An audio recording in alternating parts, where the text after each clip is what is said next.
Space, the final frontier. Well, okay, not really. All right, take two. Here in the Mitten State, welcome to Code 47, bringing you all things Star Trek, spanning the quadrants, the best thing since the neutral zone. Back again, friends. It's the Code 47 podcast, episode 77, over on the Secret Friends Unite podcasting network. I am your humble servant, Trek Lord of West Michigan. My name is Charlie Carden, captain of the USS Grand Petoskey, a West Michigan chapter of the International Star Trek Fan Club. Joined as always by Peter Stein, my engineer to the stars, who is, we were having this conversation before we started up. If you're watching our YouTube channel, which I hope you are, it's always kind of fun to see what Peter's got going on. He has a nice background laid out, kind of like my partner Todd Oxford does over on SFU Prime, our main show. I like this. And Peter, I was thinking I really do need to get in and probably rearrange just a little bit. I don't want it to get too stale. But Peter is, and he's brave because it's July and we've been in the middle of a heat wave, but he's wearing his full length Enterprise jumpsuit. He's a crewman today. Oh no, you have the pips on. I couldn't quite tell. They're not correct, but they're incorrect pips. Yes. You know what? It's too fuzzy. I can't quite see it. What exactly are they? They're my TNG pips that I just. No. You madman. Yeah, because I have your pips. You got to swing by a pip. That came in the mail. I'm using it for a role-playing game, and so I just there you go. So that people know what my rank is. Very good. I like it. So anyway, it's Peter. How are you? This lovely rainy Sunday. God, last night I thought the world was going to blow away. It was. We could have used the weather modification net to correct for some of that stuff. It was hilariously. I was playing a video game, Valheim. We were building some stuff. And then it started like storming out here. I was like, "Oh my that's God, interesting." I looked out the window and I was like, "Oh, everything's shaking." And then 2 minutes later in the game, it started thunderstorming, which I thought, my goodness, yeah, we lost power twice. We were watching some new movie on it was The Gray Man, that new movie on Netflix that the Russo brothers did with Chris Evans and what's his ass? They actually call him a Ken doll in it, which is hilarious. Ryan Gosling. It was great, but anyway, the Wi-Fi went out twice, and we're like, we'll just go to bed. It's like 10:30 or whatever. So after we had a great the club worked a show yesterday out in Grand Haven, CogenCon, which was awesome. But anyway, I could pontificate about that forever, but it was a big day, and I was in between talking to people at the show. I was glued to my phone because San Diego Comic-Con is going on. I believe it's certainly by the time you listen to this, it'll have wrapped up.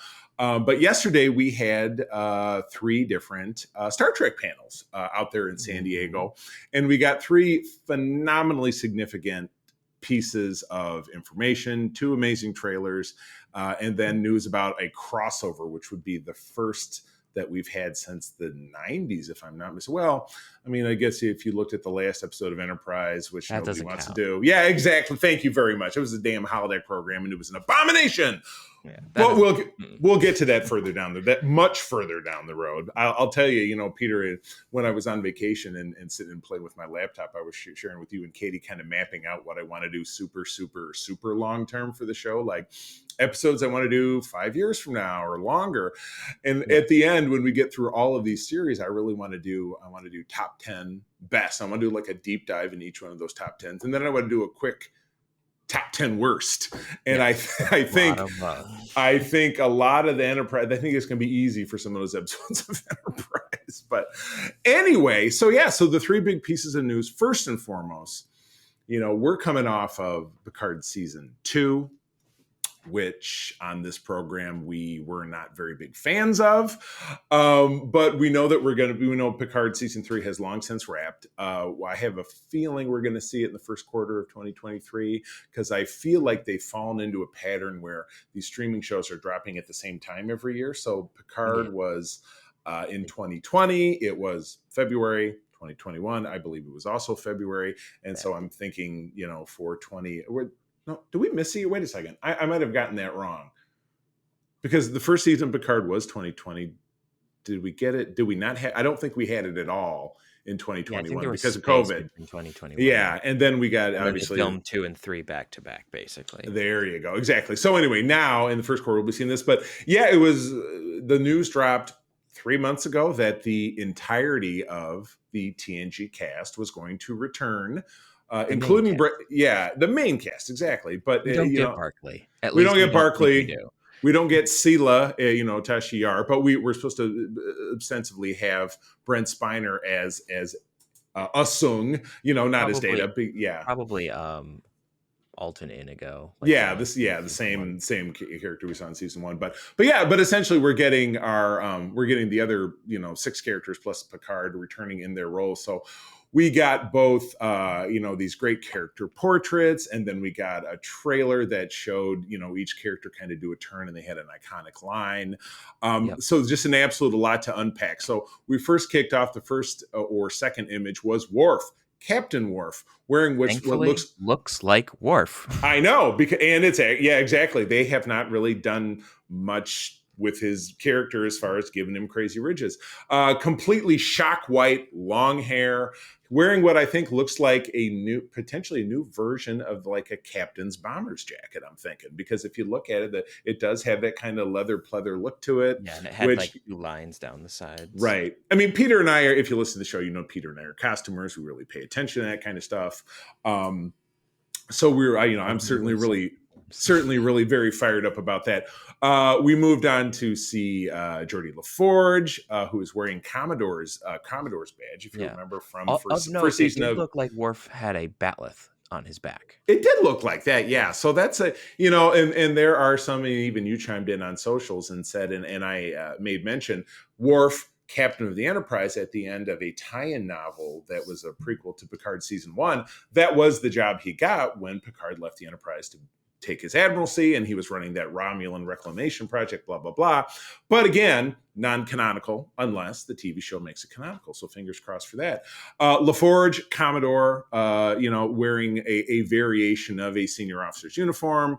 Yeah. Riker wearing he had pips, but he was wearing what looked like another variation of potentially he looked like he was just wearing civvies with some pips and a comm badge, which is weird, but we saw 7 of 9 wearing the Starfleet uniform from last season, which means I'm actually going to buy it because I was holding off. Which is nice, because that's a snazzy uniform. And I was sitting there when I first saw Worf and Geordie, I was like, please don't be just switching up the uniform every season.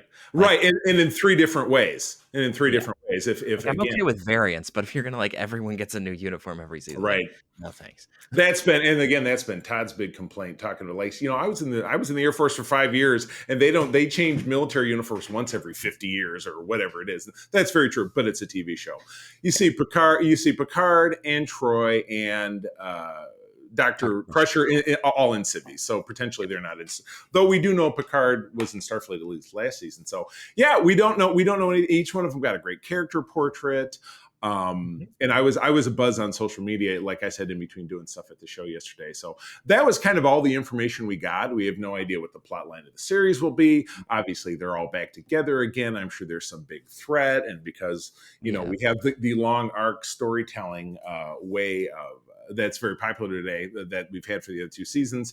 So I would imagine that's kind of what we're going to see here. So I mean, oh my God, I'm fired up, because if you think about it, and again, you and Katie and I in several weeks are going to dissect 2002's Star Trek Nemesis, which was the send-off for the TNG cast back in 2002.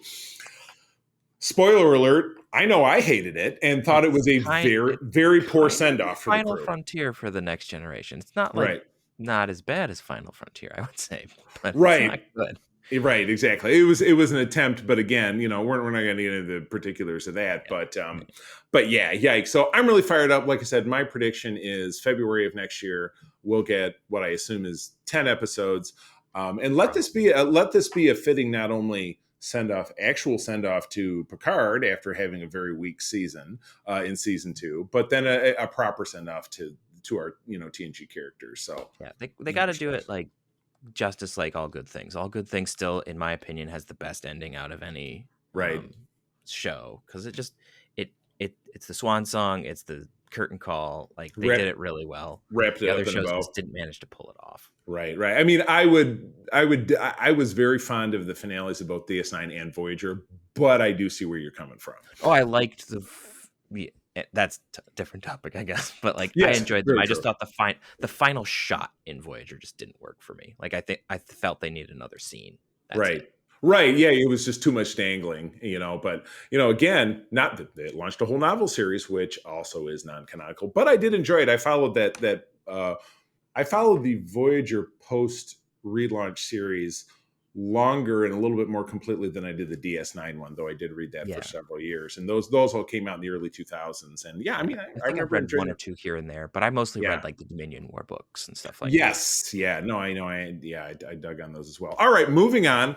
Lower Decks season 3. We're getting it in 31 days, or rather 30 days on the dot if you're listening to this episode when it comes out on Monday. Super fun trailer, which I should have watched it again before we sat down and talked about it. So should I have it? I just watched it. I watched it on my phone, and then I also shared it with April and Lori at the event because the three of us were working the event yesterday. But this was, I mean, it was great. It's kind of got a Search for Spock vibe where that you see at least Boimler and Mariner are stealing the Cerritos out of space dock. And you're seeing, and it's funny, I just posted on Twitter that great image of her stealing what looks like the Chachapoyan idol from Raiders of the Lost Ark. It's a little Klingon from Raiders. And she's swinging across a chasm. So Raiders of the Lost Ark being, my favorite film of all time. I definitely loved on that. But yeah, a lot of just great Lower Decks humor. It's like, being in Starfleet isn't just about aliens with slightly off-center generic ridges. It's also about blah, blah, it's just... And then I loved, and I turned around and shared this on social media as well, the Starfleet Career Day where they have the tent and the table. And I'm like, it would be amazing if we could set up one of our future events to be like that. If we had an outdoor event, sure we could pull it off. Yeah, just to order a big tent that just says Starfleet, and then we have a table that has a model of a ship and some brochures and like a little whatever ships that are that size. We can totally do that. I think that would be super fun. We did have an outdoor show in Monroe, Michigan that we were going to do that we ultimately ended up backing out of because I just can't hardly see sitting outside all day in the baking sun. I think it would be a real bummer. So that's kind of why we dialed that one back. But this is going to be amazing. And again, I would love it if Katie was on talking with us about this. We are in our next episode. I'm going to have Katie coming back. We're going to spend the next 2 episodes doing a roundup of season 1 and season 2 of Lower Decks, just talking about how much we enjoy it to get ready for season 3. Lower Decks was one of those shows that I was mildly skeptical when they first announced it, just because the animated series was so But that is absolutely a quick sidebar. Absolutely hilarious you say that, because for the show yesterday we were at an anime con, a Kogan con out in Grand Haven, and it was we had our new TV stand which April put together, and I forgot the remote control to the stupid Blu-ray player. Even I had a big book about thing, and then oh my god, I forgot the remote. So Lori says to me, well, if they have Wi-Fi, just jack into the Wi-Fi and we'll just show animated stuff. So we did. We showed all of Prodigy, and then I just put the animated series on for the rest of the time because it really fit the theme. And then we also did a panel, Lori and April and myself, about animated Star Trek. And we were just winging it. April put together a very simple PowerPoint and we were just winging it. So we were all very immersed in animated Star Trek yesterday. But anyway. Yeah, it's great. I think it looks like Lower Decks is continuing with their thing of all like little Easter eggs and goofy stuff, because it looked in the trailer like we'll be seeing Tendi and Rutherford. I think they're going to Montana to the Phoenix launch site, because there's a shot with them looking up and they're wearing hats that look like Zephram Cochrane's hat. So they're probably like souvenirs from a gift shop. Oh my god! Oh no! I could be wrong, but that's what it looked like. I absolutely need to have a second look, and we will get all if you look at on our socials, all these trailers, everything we're talking about will be posted. So definitely go check those out on Twitter or on Facebook. So last real bit of cool news, even though obviously we don't have any footage to go with it. Strange New Worlds is wrapped up. We know we're getting season 2. Again, if I'm using my Star Trek crystal ball, I'm going to say that's probably definitely going to be May of 2023 that we're going to be seeing that. But we've landed our first crossover, our first true crossover since Bashir was in an episode of TNG in season 6, and Loxana Troy would cross over and be on DS9. But having actual core characters interact, since Riker was on Voyager, like when he was physically on the ship, that was the last time. There you go. Yeah, and even that was a toss away because it was a Q, so it wasn't like he was there doing anything. Because Barclay doesn't count. He was a hologram. Barclay doesn't count. Now Troy did show up, but Troy showed up on Voyager, but she was not on Voyager. I'm just saying the last time there was like person on ship, right? Of other show. Exactly. So yeah, it would absolutely be Riker's very brief appearance in the episode Death Wish season 2 of Voyager. I love that you and I can riff like this, like I know the episode because we're both such friggin' nerds, but that's okay. That's what we do here. But anyway, we're talking about Strange New Worlds crossing over with the animated Lower Decks. Oh my God. And so April and I immediately started talking. I'm like, is this going to be like a Cool World scenario where you've got apparently not. Yeah, where the Strange New Worlds is live action and the Lower Decks, or is it going to be like the episode of Supernatural where they did Scooby Doo and everybody is animated? So you say apparently not. I have not, and again, I was catching this all super secondhand. Do they get more specific as you go through? I saw the clip of Jack Quaid and Tawny Newson crashing the Strange New Worlds panel. Oh, I see it right here. They walk up behind and they're just like, yeah, it was really funny. So I saw that, and then underneath was a little tiny blurb, and what it sounds like is that they're kind of pulling what the CW does. Yeah, where they're going to do at least part is live action like Strange New Worlds, right? And then there's part that's going to be animated, but it's not like they're both at the same time, right? So there's going to be live action Lower Decks characters on Strange New Worlds. Oh my God. So it is going to be like Cool World. Cool World, if you don't know, is a 1991 Brad Pitt movie. So it's like right at the beginning of his career. And I have not seen it since 1991. I would say I don't know if it's streaming out there. I wouldn't recommend it. All I remembered is that it was really bad. Think about how Who Framed Roger Rabbit was really great as far as integrating live action and animated. Yeah. And then, so there's gotta be, there's no double-headed coin when it comes to stuff like that. Heads is going to be good. Tails is going to be bad. So the coin was flipped and that's what you got. But I have very little doubt that this is going to be spectacular. I just absolutely cannot wait. And the crossover was directed by Jonathan Frakes, so my God, it's going to be good. So you've got basically the two best modern era Star Trek shows of the 4 that they've made, and then you have the best Star Trek director of the last 25 years. Excuse me, 30 years actually, because Frakes started directing in 1990 in season 3 he did the episode with Data's daughter, which is called Offspring. Thank you very much. Exactly. That was his directorial debut. And then that became his career, both within and without the Star Trek franchise and the things he's done. So yeah, he's great. I've read several blurbs over the years of actors who said, oh my God, Frakes is directing this episode. Everybody has a great time because he's a great dude. I got the chance to see him again when I was in Chicago a few weeks ago, getting his autograph. He's just a super great guy, or at least he is to fans. He's nice to fans as opposed to William Shatner. Comparison to William Shatner, here's a quick sidebar piece of note, who, when I saw he was going to be at Grand Rapids Comic-Con or at San Diego Comic-Con, and he was sitting in on some of the panels, he's 91 years old and apparently has just zero fucks left to give, because he said modern Star Trek would make Gene Roddenberry spin in his grave. And he said F Star Wars when someone asked him about Star Wars. Except Mark Hamill. He did make that caveat. Oh, okay. That part I missed. But I'm like, all I said when I said on social media, as I said when I said he was going to be there, I said he's 91. I just want to see him do something crazy. And he did not disappoint me. Thank you very much, William Shatner. I quite enjoy when he shows up because he always does something interesting. Oh my gosh. Well, we're running a little long on time, so the other 2 stories we're here were just kind of ancillary. But did you have any further thoughts on overall on what we learned at San Diego?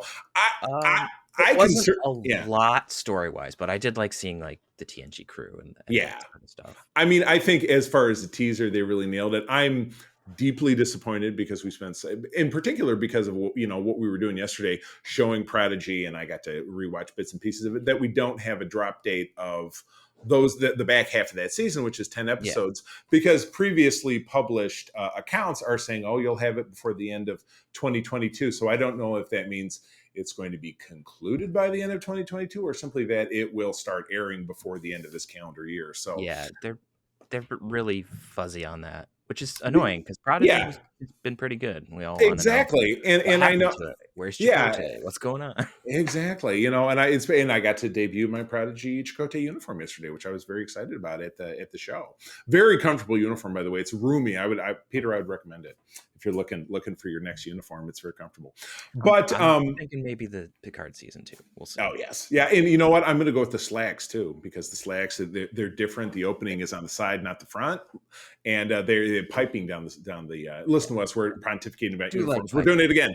I do like the piping, but I feel like the last season of Lower Decks and Prodigy, they were running together last summer. I might be mistaken, but I feel like they were. Okay, so I'm like, why don't they just pull the trigger and say this is going to start on October 1st or something? So anyway, I'm annoyed. I know the people at Paramount are not listening to me, but I'm putting it out, even though I tweeted at Star Trek yesterday. I did not get a tweet back saying, where's Prodigy? But anyway, I have no doubt that news will come our way. And when it does, you will hear it from these guys. So anyway, okay, that is the news. I'm actually going to have a quick pause, and we'll be back in a second, but you won't notice anything. So here we go. We're back. Shucks, I hate it when that happens.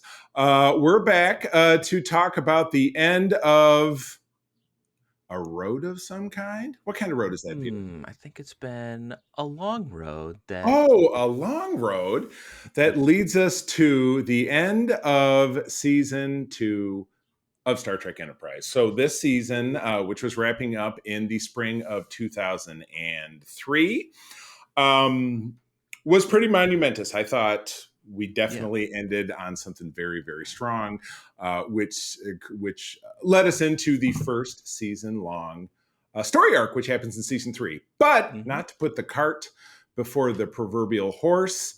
Peter, let's get rolling. You go first with episode 21. Episode 21, The Breach. Directed by none other than Robert Duncan McNeil. I know. I feel like this was one of the few Trek episodes he did. I don't think he did one in Voyager, or I could be wrong. I think he did 1 or 2. Okay. In Voyager. I don't remember which ones. Gotcha. He did 1 or 2. But, worth researching. Yeah. Right. Story by Daniel McCarthy. Teleplay by Chris Black and John Shiban. Aired April 23rd, 2003. That's my mother's birthday. I won't tell you how old she was. Due to the demands of a militant faction, Enterprise is asked to retrieve Denobulan geologists from an alien cave. Dr. Phlox must also treat a patient with racist views against his people. That's kind of what you get. What? I'm sorry. That was me during this episode. I mean, there's some stuff that's interesting. I guess, but it's just, there's a militant faction. It was like, okay. Retrieve to be at war. Yeah. Really? Retrieve some geologists. Okay. Spelunking. Well, they did that in an episode of TNG with the, Worf and Data and the chain of command when there was that Cardassian trap. Okay. One of the goods injured. Okay. And then, Phlox has to deal with a generationally racist guy whose life he has to save. It's like, there was absolute, character development for Phlox. Yeah. Okay. There was a part of it that touched a little close home to me because he has, he reveals in conversation with this guy who doesn't want to be treated with him that he has an estranged son. I have an estranged son. I definitely connect with that part of it, but the rest of it, just again, like we've seen in a lot of the season, just super duper generic for me. I'm just not digging it. You know what I mean? I enjoy seeing Denobulans. These ones are kind of they're really they're obnoxious. They're like, well, we really can't go because this thing and that thing. Well, they're going to blow you up if they. Oh well, we have a lot of samples or whatever. So you're gonna. It's like, dude, are you friggin' kidding me with this shit? We just told you. Yeah, we just told my partner broke his ankle coming down here. We're trying to save you, and you're just being today. So Trip was like, "Well, better yet, I can shoot you in the head and throw a rope around your leg and basically drag you back up to 500 meters, however far it is. They had to go back up again." So, yeah, I will definitely put this in the category of episodes that I couldn't tell you that they happened. I couldn't tell you what they were called. Again, liking Phlox as a character as I do, I did appreciate that kind of character development, but the rest of it, ugh. Yeah, it's not amazing. Baby. But moving on, episode 22 is Cogenitor, directed by LeVar Burton, which, again, boy, they're really racking them up in this last half of the season for actors turned directors. Written by Berna and Braga, so it's which I think bodes well, actually, very much so in this case. April 30 of 2003, Enterprise encounters the Vissians, and Trip finds himself troubled by the fact that the Vissians are a three-sexed species. Definitely ahead of its time. And again, we don't need to talk about gender politics or things related to transgendered individuals. But this was a strictly biological three-sexed species. You have what's equivalent to a male, what's equivalent to a female, and then what's equivalent to basically a breeding stock individual. The male, they don't really tell you what function. Right. Honestly, when Star Trek tries to talk about sex, it gets weird. So I'm happy they didn't. Which is why Kirk never talked about sex. It was just heavily implied with everything he did. And Riker. But this is a great example, I think, character development wise for Trip. And then having really T'Pol as kind of the divining rod of, well, you can't really judge another culture's standards and practices by your own, because that's, the definition of, nationalism or what would become the Federation, obviously, which is, the Prime Directive and everyone having the right to their own culture. But, it's not without consequences, because Trip does befriend this Cogenitor who doesn't have a name. They're not really allowed, reading or education. So he's teaching the Cogenitor to read. And then the Cogenitor, it says, well, I really, I really am starting to feel that the way I'm treated is unfair in this thing and that thing. But at the end of the day, when the Cogenitor is not able to obtain his freedom, commits suicide, which is sad and tragic. But it's also a very, like I said, what Star Trek does best, a commentary on, what is very real for those in the LGBT community who can't find acceptance, can't find freedom from people within their own family, really. Though the Cogenitor in this case is not a part of the family of this man and woman who are portrayed from this alien species. They're just kind of moved around. Right, exactly. It's literally a vessel for growing children. So they grow a child, and I'm trying to remember, is there DNA from the man and woman that's grown within the Cogenitor and then it gives birth? I'm trying to remember if that's how it works. It's not clear. They kind of leave it very vague.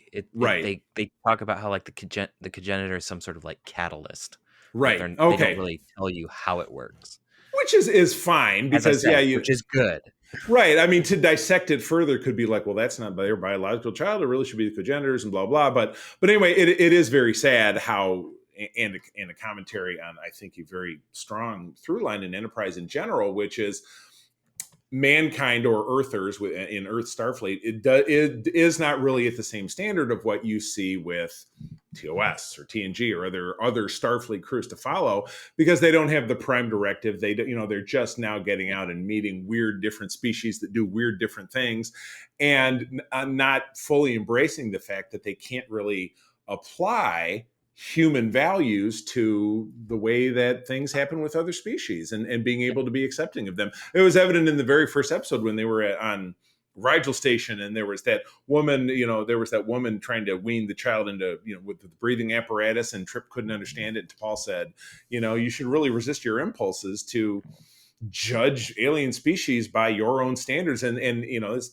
it's now, almost 2 seasons later, and it clearly has not sunk in, or it's very difficult for him. Well, I mean, with this one in particular, it's not just like, oh, there's something weird happening. Right. Like for Trip especially, there's what's very clearly a disparity of value of personhood. And like that's something that even through the later shows, like that's still an issue for humans and Starfleet in general. It's like Right. you do your own weird thing, that's fine. But if you're treating someone without rights and you're treating them basically as property, Right. which is kind of how they were treating the congenitor, yeah, everyone's going to have a problem with that. And that continues Exactly. even in later shows, but they'll Right. just handle it a little bit. Right.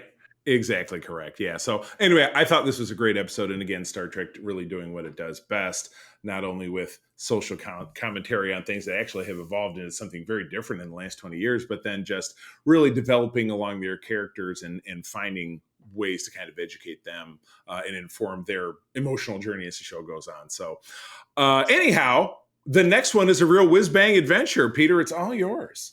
Episode 23, Regeneration. Directed by David Livingston, written by Mark Sussman and Phyllis Strong, aired May 7th, 2003. A group of Borg, which of note are not the Borg from the Delta Quadrant, they're from First Contact, so they're left over from a time travel moment, right, are revived after a century frozen in the Arctic ice. Shenanigans ensue. So many shenanigans. I remember being super excited by this episode when it came along. Without a doubt. I remember being super annoyed with this episode when it first came out. Now, I do share some of that with you because, again, much like the acquisition episode early in season 1, where we see but don't identify the Ferengi, and in season 4, when we have Romulan interaction, the Romulans are handled a lot better, I think. Yeah, because this is kind of too much to being like, okay, well then 200 years later, when Q flings the Enterprise D into the path of that Borg cube, there's nothing that they can refer to. It's not like there's no kind of mission profile. There's not. I mean, you have to imagine that the Enterprise, the most sophisticated computer in the history of forever, has access to all Starfleet records of all time. So how was there nothing like, especially with Data on board, how could Data not say, well, I found a reference to this in the year 2152, blah, blah, blah. The biggest hole for it is honestly Phlox being able to stop to beat it, which no one was ever able to do. The nanites weren't a thing with the Borg they weren't a thing until we saw them in First Contact. Right. Them using assimilation tubules instead of just knocking you out, taking you, and then chopping you up. Right. Which is what happened in Best Both Worlds. And it was just otherwise so implied. Just one of those, if we're dealing with late 24th century Borg technology and 22nd century Starfleet is able to beat it. Right. What the hell?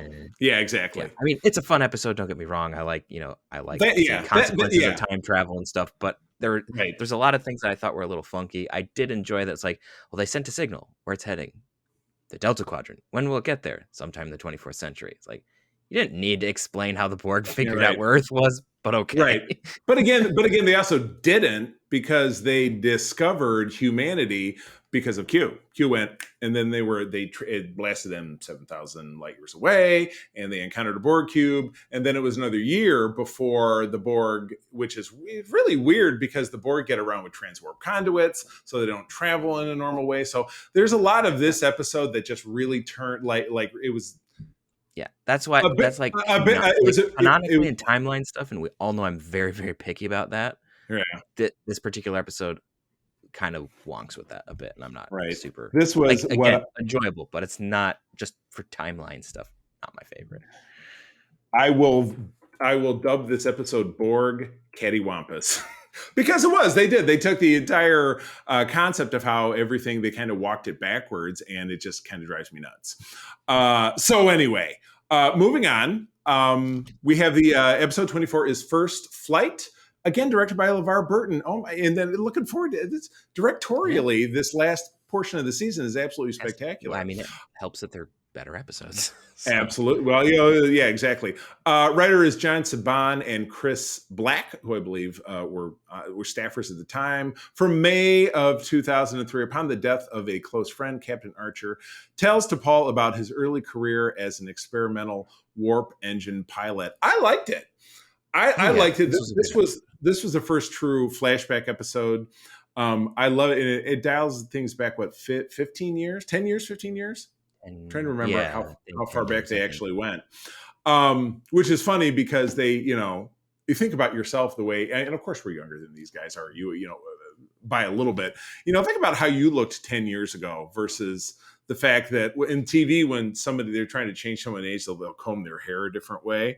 You know what I mean? But I mean, that's a tough one. And this was in the era before, you know, digital de-aging or whatever, which they do on television from time to time now.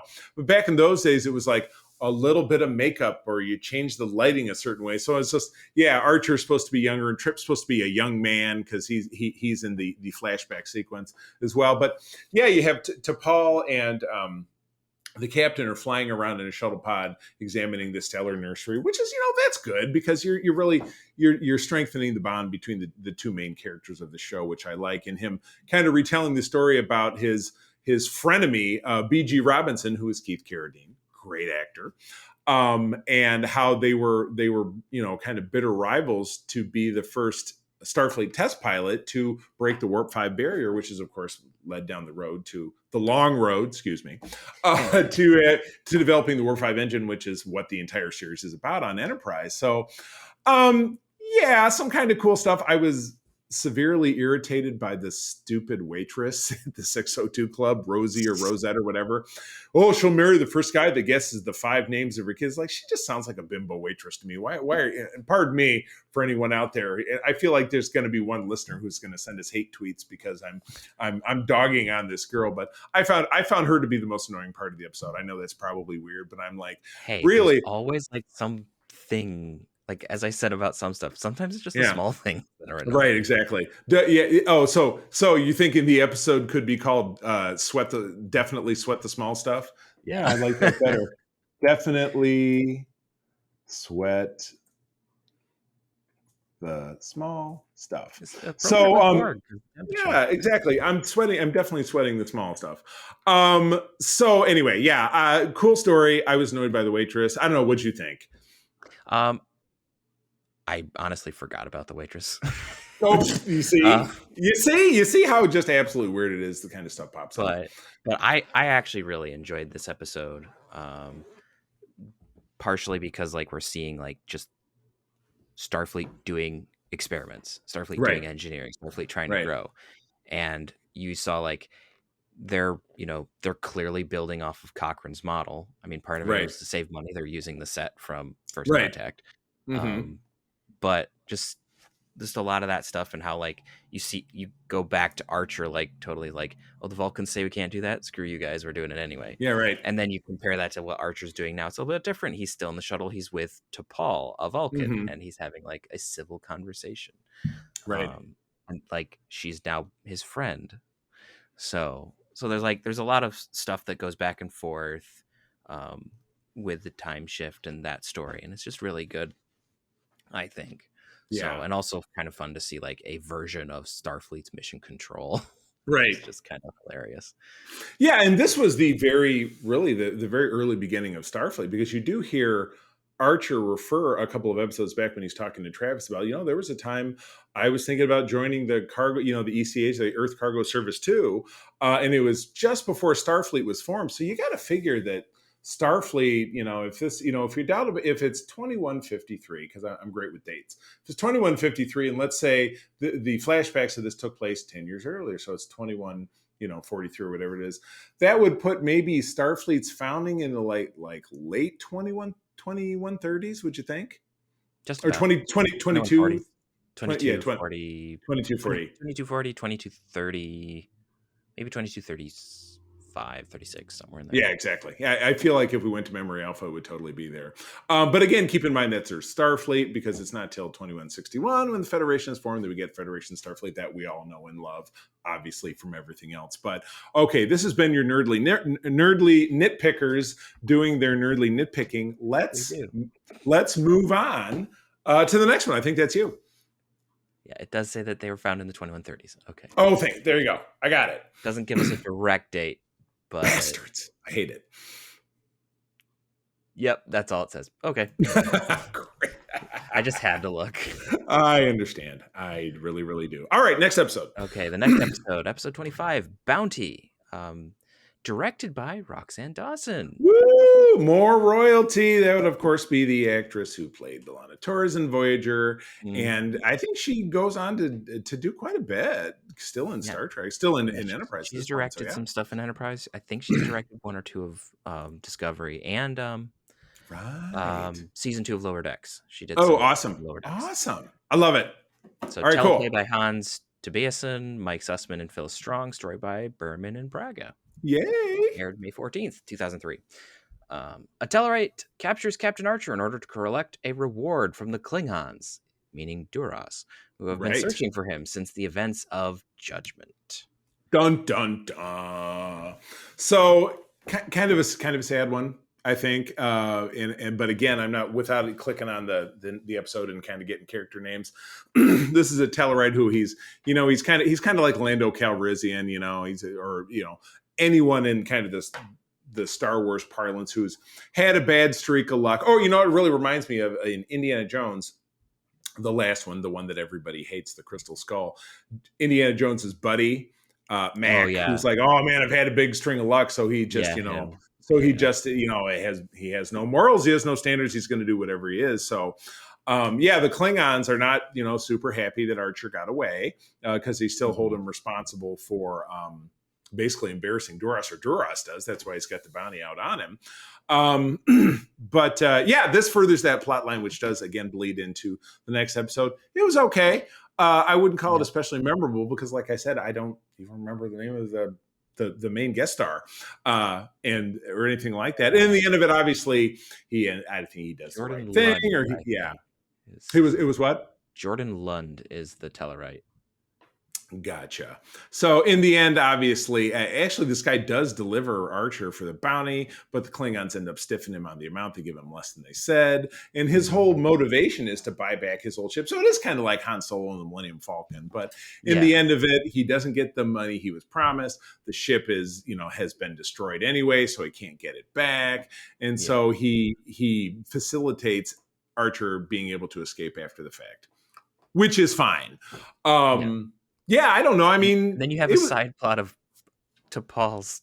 Oh God, on Far getting kicked on. Oh my God! And see, you're right. I like. How could I forget?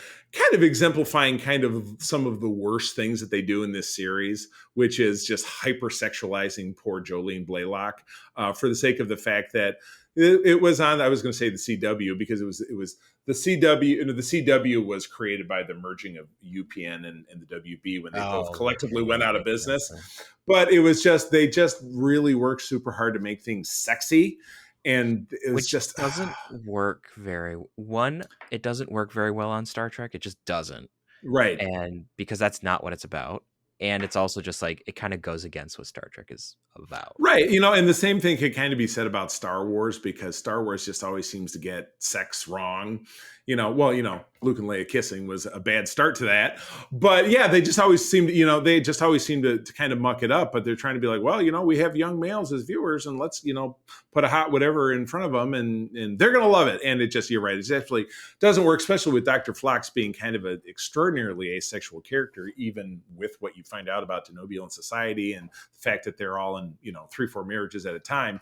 He says, well, Denobulan males they're really very demure. We don't like to talk about sex. And then she's like crawling all over him. So it's just like, it's just icky. And it's so super tacked on. It's such a super tacked on B story to be like, well, felt like they needed a B plot. And so they gave him a B plot. And it's like, right.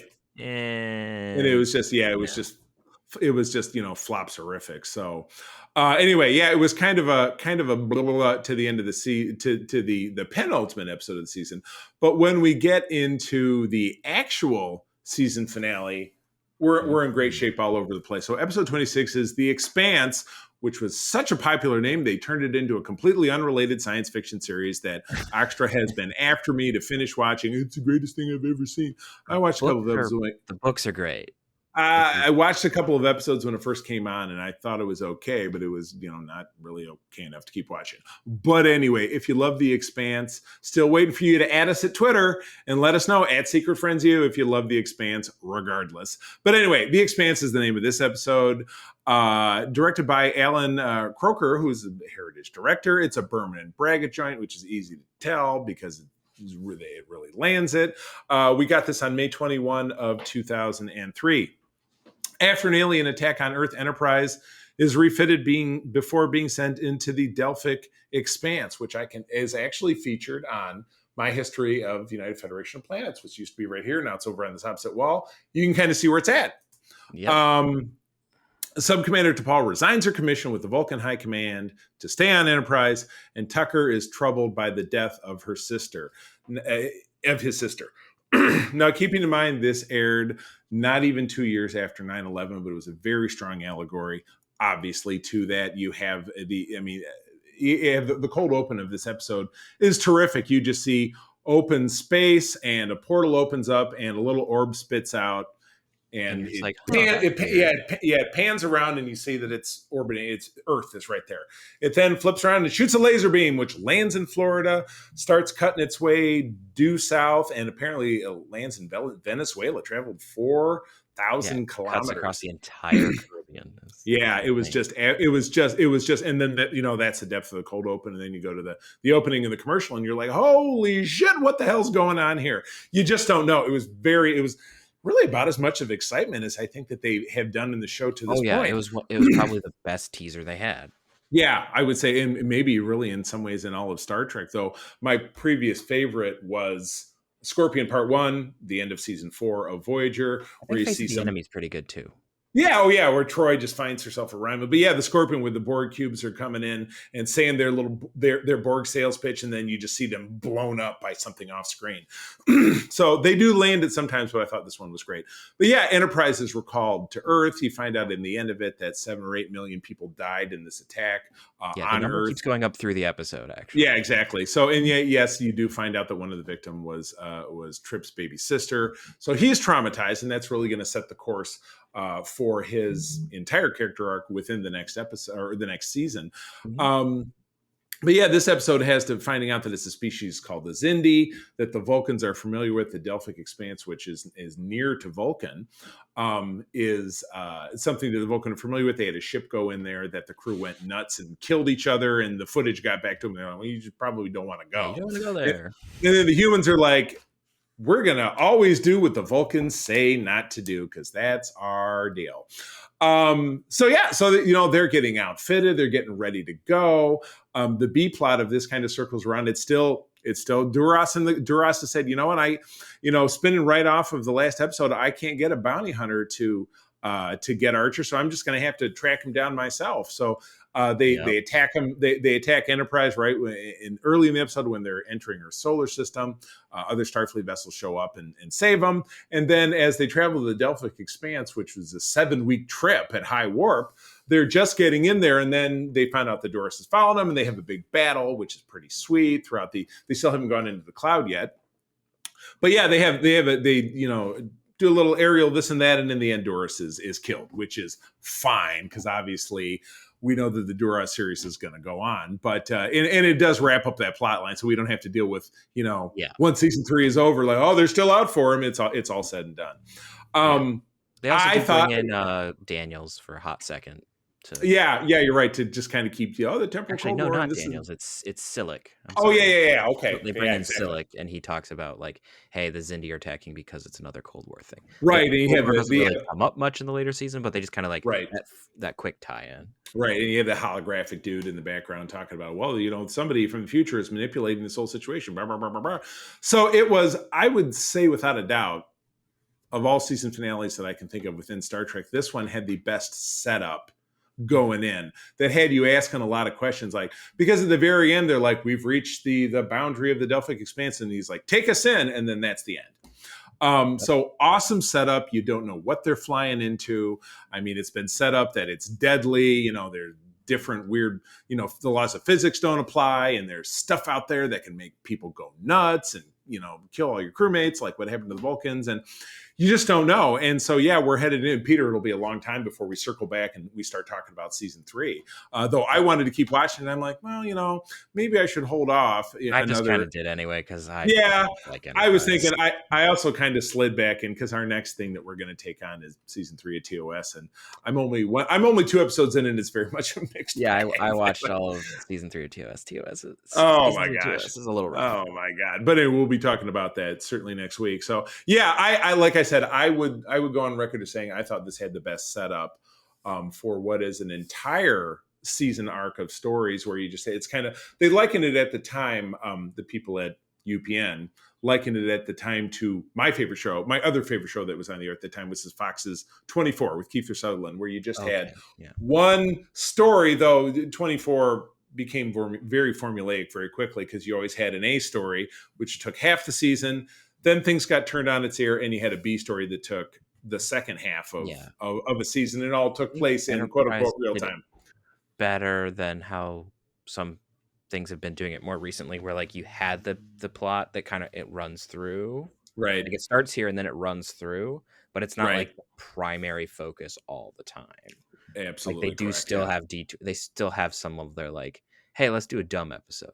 Yeah, exactly. Like they did the Cowboys and Indian one, the North Star, which it was a great episode. I liked, and it's funny. There was a one of the key characters from 24 guest starred in that episode. He was the sheriff, and his name is on the tip of my tongue.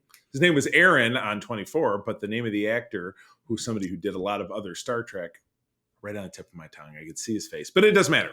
I can't all right, so wrapping up season 2, giving it 1 to 10 stars. I wouldn't say necessarily comparing it to season 1 or to what comes in front of it. How do you think season 2 moved the series forward as a whole? I think overall, season 2 really moved the series along in terms of quality and character development. Like there's a couple stinkers in there, but without a doubt. Every show has those. And again, 26 episodes, especially by today's standards. I mean, we got 10 episodes in season 2 of Picard, and it was still terrible. You know what I mean? So they still you and I had this conversation not that long back that you can still, it's quantity or less quantity. Lack of quantity doesn't necessarily guarantee quality. That's what we found with Picard season 2. And you're right, there were potentially a lot more filler. There's going to be more filler episodes when you have a 26 episode season, without a doubt. But there were some great key episodes in this that move forward to Paul's character, like with the Archer's character. Exactly. And Trip, and then everybody's story in this last episode. You know what I mean? So so I really like what they did, especially in the back half. Because they seem to kind of coalesce in some storylines that were, and it wasn't even necessarily moving us towards the moment of the finale, because that was a shock. It wasn't like, how are we going to wrap this up? Well, let's have this big attack on Earth, and then we're going to have to go after this alien species and find out why they did it. But I absolutely love season 3. I cannot wait to talk about season 3. Yeah. So, but again, you've already watched it, and you'll have to watch it again, obviously, as we do this next time around. And I don't think it's going to be a problem for you. So anyway, I would say that overall, I think while there definitely were some duds, there were some duds and some studs. I'm not changing the name of the episode to that. I'm sticking with the sweat the small stuff. But I liked it. So I look forward to it. I will admit freely, I am not dramatically looking forward to talking about TOS season 3. But there's a couple solid ones in there. But you know what? This is our mission. This is our duty, is to talk about every episode of Star Trek before we finally run out of it and have to do something else on the show. But that's when I started the show. And I took a little detour here and there because I've changed guest hosts a little bit. But you and I are of a like mind. You and I, when I brought you on the show, I said, this was our format before. Do you like it? This is what we used to do. He says, I want to continue to talk about episodes. And then we broke it down so that we did it in quarter segments so that we would have more time to talk as opposed to just racing through things. And now I'm blowing up too much time. But we can breeze over the stinker. So anyway, with that, we bid adieu to Star Trek Enterprise for some time to come. Coming up next week, next episode, we're going to have Katie back. We're going to talk about Lower Decks season 1 in segment 1, and then segment 2, we're going to start TOS season 3. Peter and me, because we're not dragging poor Katie through that. We have too much respect for Katie to make her talk about Spock's brain. With that, Peter, take us out of here. All right. For more information about Starfleet International, please visit Grand Petoskey on Facebook, Instagram, or Twitter. Yes, indeed. Please. And Peter, where do people find you out there in the socials? You can find me on the interwebs at Petrus Aquinas on most things. So there you go. With your unique commentary on every diggity darn thing. You can find me on Twitter at the C3. Spell it out. Of course, at Secret Friends U is our main Twitter tag out there on Twitter. April and I, and Peter's member as well, as I'd mentioned, are all part of the USS Grand Petoskey, a chapter of the Starfleet International fan club here in Michigan. We can be found at our website of that name and across socials in all variations. So, friends, thank you as always for joining us. I'm going to tell you that sharing is caring and to keep on trekking. Peace and long life. This podcast is part of the Secret Friends Unite podcasting network. Visit secretfriendsunite.com for more great shows, articles, news, reviews, and more. Secret Friends Unite podcasts are available on Apple, Google, Spotify, and other podcast services around the world. If you'd like to be part of the conversation, you can join us on Facebook or our new Discord server, or follow at Secret Friends U on Twitter. Please subscribe to Secret Friends Unite on YouTube and visit our merch store at tpublic.com. Just search Secret Friends Unite. Thanks for listening.